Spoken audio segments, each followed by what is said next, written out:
Occupy LA. I seem to be in the middle. I seem to be in the middle of a big march. Occupy LA is on the run. I've been covering it for weeks now. I've yet to have seen a leader yet. Got a lot of enthusiastic people that I guess they think they're like leaders. So I guess they were going the wrong way, so now they're going the right way. Have a plan.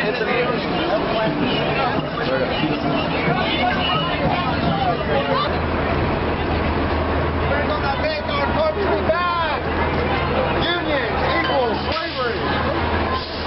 And do what you want. Here we are with Well, it's kind of hard when they a lot of angry white people. How cute. Let them go in front.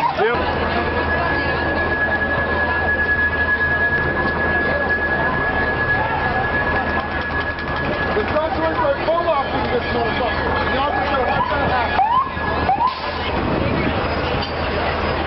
Excuse me. Hey, you got a bowl, huh? Oh yeah. You're peaceful.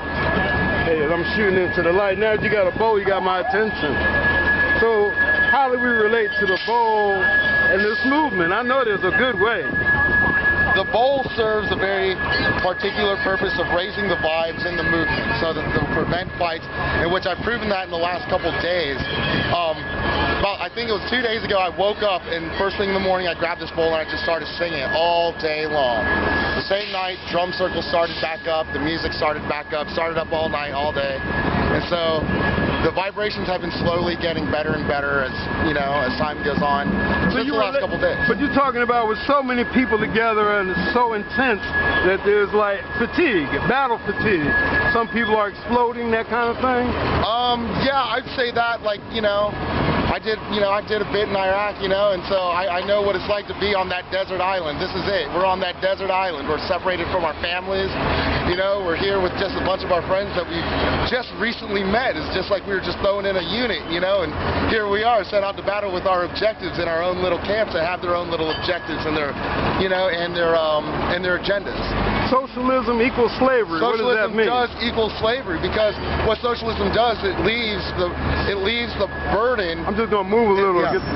Turn this way. Socialism. What socialism does is it puts a burden on an individual, and if that individual does not want that burden to support the community, then that is an unwanted burden. That is the same thing that makes slavery immoral. Yeah. Slavery is just an unwanted burden on a human being.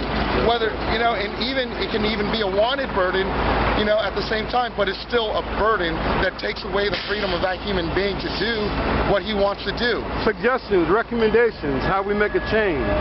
I recommend that everybody look up sovereignty and look up the Uniform Commercial Code that's hijacked the United States, and let everybody know that common law does still exist. However, it's not being widely practiced, and that our legal system must be reminded that common law is the law of the land. It's the real law of the land and not the law of the hijacked land that the Uniform Commercial Code has given us.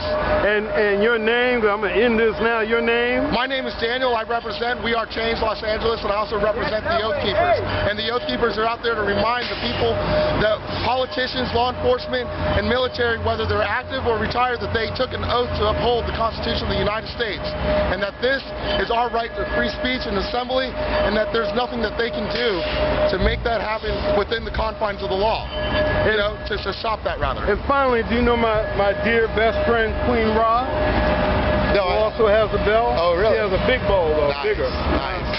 All right. Peace and blessings. Thank you, man. Peace and blessings to you. Oh, and thanks for serving. I really appreciate that. Thank you. All right, sir.